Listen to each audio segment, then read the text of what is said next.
नमस्कार। Welcome to stock infuse. दोस्तों, इस वीडियो में हम लोग आईआरएफसी को डिस्कस करने वाले हैं।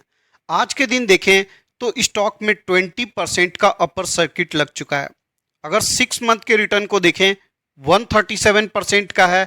अगर लास्ट 1 ईयर के रिटर्न को देखें तो 202% का रिटर्न दिखाई देता है।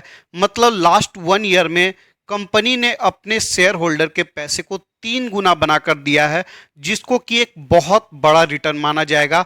अगर कोई बैंक में एफडी करता है तो 10 साल से भी ज़्यादा समय लगता है पैसे को डबल होने में। तो आप समझिए कंपनी ने बहुत अच्छा रिटर्न बनाकर दिया है। ऐसे में सवाल उठता है, क्या अभी के समय हम कंपनी में इन्वेस्टमेंट कर सकते हैं? जिन्होंने ऑलरेडी इन्वेस्टमेंट किया हुआ है उनको क्या करना चाहिए? किसी को ऐड ऑन करना है, मतलब और ज़्यादा खरीदारी करनी है, तो वो कौन से लेवल पर खरीदारी कर सकते हैं? सारी बातों को हम लोग समझने का प्रयास करेंगे। पॉजिटिव पॉइंट और निगेटिव पॉइंट को हम लोग अच्छे से समझेंगे ताकि हम एक बेहतर डिसीजन ले पाएं अपने इन्वेस्टमेंट का। सबसे पहले अगर हम लोग कंपनी के वैल्यूएशन को देखने जाएंगे तो आपको 13.8 का प्राइस टू अर्निंग रेशियो देखने को मिलेगा, जिसको कि एक नज़र में काफी रीजनेबल माना जाएगा, जिस प्रकार कंपनी का सेल्स एंड प्रॉफिट का ग्रोथ नजर आता है। आगे हम लोग डिस्कस करेंगे कंपनी का वैल्यूएशन इतना कम क्यों है। डिविडेंड यील्ड को देखेंगे 2% का है, जिसको कि काफी अच्छा माना जाएगा। रेलवे की जितनी भी कंपनी होती है, जितनी भी पीएसयू कंपनी होती है, उनमें डिविडेंड तो आपको अच्छा ही देखने को मिलता है। अगर पैग रेशियो के हिसाब से देखें तो पैग रेशियो के हिसाब से भी कंपनी अंडर वैल्यूड नजर आती है। अगर रेशियो 1 या 1 से नीचे होता है तो माना जाता है कि कंपनी रीजनेबल वैल्यूएशन पर ट्रेड कर रही है। अब समझिए दोस्तों, कंपनी ने एक साल में पैसे को 3 गुना बनाकर दिया है, फिर भी पैग रेशियो इतना कम नजर आता है। सेल्स के ग्रोथ को देखें, काफी अच्छा नजर आता है। डबल डिजिट में सेल्स का ग्रोथ है। 20% का 5 ईयर में, 3 ईयर में भी 21% का है। ट्रेलिंग 12 मंथ में 17% का है, जिसको कि काफी ज्यादा अच्छा सेल्स का ग्रोथ माना जाएगा। अगर प्रॉफिट के ग्रोथ को देखें तो 10 ईयर में 28% का है, 5 ईयर में 25% का है, 3 ईयर में 26% का है। तो प्रॉफिट का ग्रोथ भी काफी अच्छा माना जाएगा, सेल्स का ग्रोथ भी काफी अच्छा माना जाएगा। तो इन दोनों ही जगह में किसी भी प्रकार की कमी देखने को नहीं मिलती है। अब दोस्तों, सबसे पहले हम लोग आईआरएफसी के बिजनेस मॉडल को समझते हैं कि आईआरएफसी करती क्या है। मान लीजिए रेलवे को कोई बड़े प्रोजेक्ट में फाइनेंस की आवश्यकता होती है, जैसे नए कोच को लेना हुआ, या फिर कोई इंफ्रास्ट्रक्चर प्रोजेक्ट है, कोई ब्रिज है, कोई टनल है, या फिर रेलवे का जो लाइन है उनका डबलिंग है, या फिर नए रेलवे के लाइन को बिछाना हुआ। ऐसे जो भी प्रोजेक्ट होते हैं उनमें बहुत बड़ा कैपिटल का रिक्वायरमेंट होता है। रेलवे को जब भी रिक्वायरमेंट होता है वो आईआरएफसी के पास अपने रिक्वायरमेंट को लेकर जाती है। आईआरएफसी रिक्वायरमेंट का स्टडी करती है, पता करती है कि रेलवे ने जो प्रोजेक्ट हमारे सामने लाया है क्या वो फ्यूचर में प्रॉफिटेबल हो सकता है। अगर स्टडी के बाद वो प्रोजेक्ट प्रॉफिटेबल लगता है तो आईआरएफसी फाइनेंसिंग के लिए मार्केट में जाती है, बॉन्ड इशू करती है, मार्केट में बताती है कि आप हमारे बॉन्ड में इन्वेस्टमेंट करिए, जहां पर हम आपको 6-7-8% का फिक्स रिटर्न देंगे बिना कोई रिस्क का। और दोस्तों, सबसे इंपॉर्टेंट पॉइंट है, आईआरएफसी जो बॉन्ड इशू करती है वो टैक्स फ्री बॉन्ड हो सकता है। मतलब उस पर जो भी इनकम आता है लोगों को वो टैक्स फ्री हो सकता है। तो ये एक काफी पॉजिटिव पॉइंट है। अब आईआरएफसी मार्केट से पैसे को उठाती है, रेलवे का जो भी रिक्वायरमेंट होता है, जैसे नया कोच लेना हुआ, उन कोच को परचेज करती है और रेलवे को लीज पर देती है। मान लीजिए कोई रेलवे का इंफ्रास्ट्रक्चर है तो उस इंफ्रास्ट्रक्चर को कंप्लीट करती है और रेलवे को लीज पर दे देती है। अब ये जो बिजनेस मॉडल है दोस्तों, ये विन विन बिजनेस मॉडल है। कैसे? बहुत आराम से समझिएगा। इस बिजनेस मॉडल में हर कोई बेनिफिट में है। सबसे पहले आते हैं रेलवे। तो दोस्तों, रेलवे को जो कैपेक्स करने की जरूरत पड़ती है, एक साथ में उनको बड़ा पैसा खर्च करना पड़ता है, उससे रेलवे बच जाती है और रेलवे का प्रोजेक्ट भी कंप्लीट हो जाता है और उस प्रोजेक्ट से रेलवे का इनकम भी स्टार्ट हो जाता है।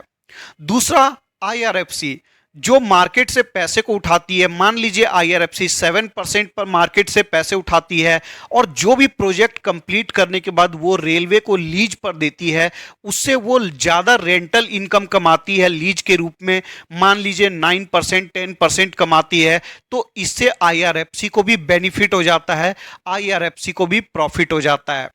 अब आते हैं जिन्होंने बॉन्ड में पैसा लगाया है, जिन्होंने आईआरएफसी को उधार में पैसे दिए हैं, उनको भी बेनिफिट होता है। उनको 7-8% का फिक्स इनकम मिलता रहता है जो कि टैक्स फ्री होता है। अब दोस्तों आईआरएफसी के अगर बिजनेस मॉडल में देखने जाएंगे तो आईआरएफसी का जो एनपीए है, नॉन परफॉर्मिंग एसेट, जो भी फाइनेंस वाली कंपनी होती है उनमें एनपीए देखना काफी इंपॉर्टेंट होता है, वो आपको जीरो देखने को मिलेगा। कंपनी का कोई भी एनपीए नहीं है। इसका रीजन है रेलवे लीज पर जो भी प्रोजेक्ट लेती है, जिन भी चीजों को आईआरएफसी से लेती है और जो भी उनको रेंट चुकाना होता है आईआरएफसी को, उसका प्रावधान बजट में ऑलरेडी हो जाता है। तो यहां पर पैसे किसको चुकाने होते हैं? गवर्नमेंट को चुकाने होते हैं। तो गवर्नमेंट तो डिफॉल्ट करेगी नहीं, इसलिए जिन्होंने भी आईआरएफसी को लोन में पैसे दिए होते हैं उनको किसी भी प्रकार का रिस्क देखने को नहीं मिलता है। तो ये एक विन विन बिजनेस मॉडल है जिनमें हर एक लोगों को बेनिफिट हो रहा है, गवर्नमेंट को भी बेनिफिट हो रहा है, एक बार में बड़ा पैसा खर्च नहीं करना पड़ रहा है। दूसरा, आईआरएफसी को भी प्रॉफिट हो रहा है, वो कम इंटरेस्ट में पैसे उठा रही है, प्रॉफिट के साथ रेलवे को लीज पर दे रही है प्रोजेक्ट को। और तीसरा, जिन्होंने आईआरएफसी को लोन में पैसे दिए हैं उनको भी risk free tax free return आराम से मिलता रहता है। इस बिजनेस में हर एक लोगों को ही बेनिफिट है।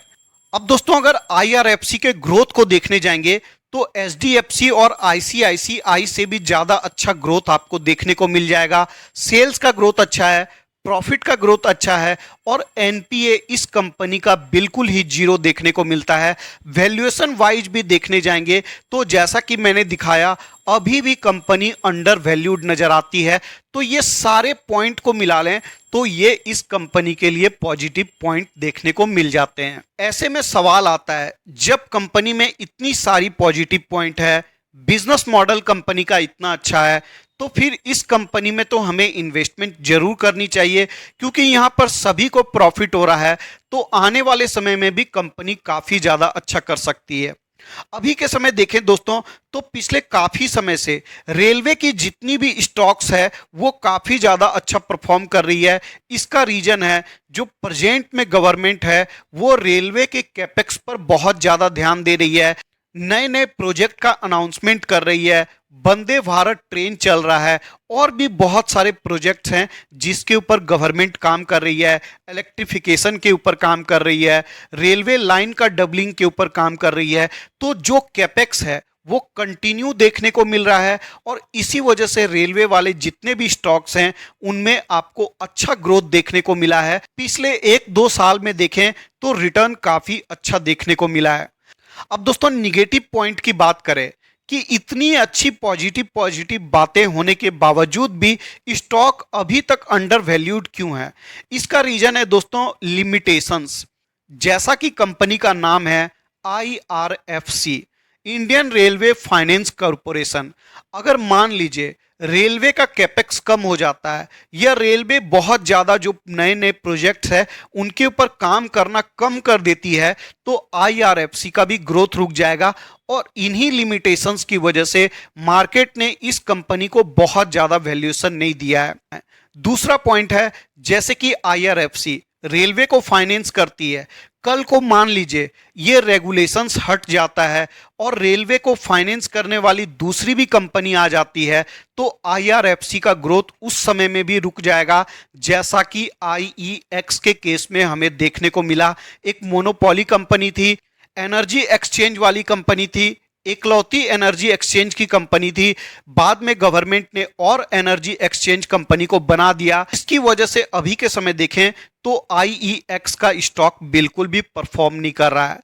तीसरी रिस्क की बात करें, गवर्नमेंट कभी भी ओएफएस ला सकती है। देखिए दोस्तों, ओएफएस लाने से कंपनी का फंडामेंटल्स नहीं बदलता है।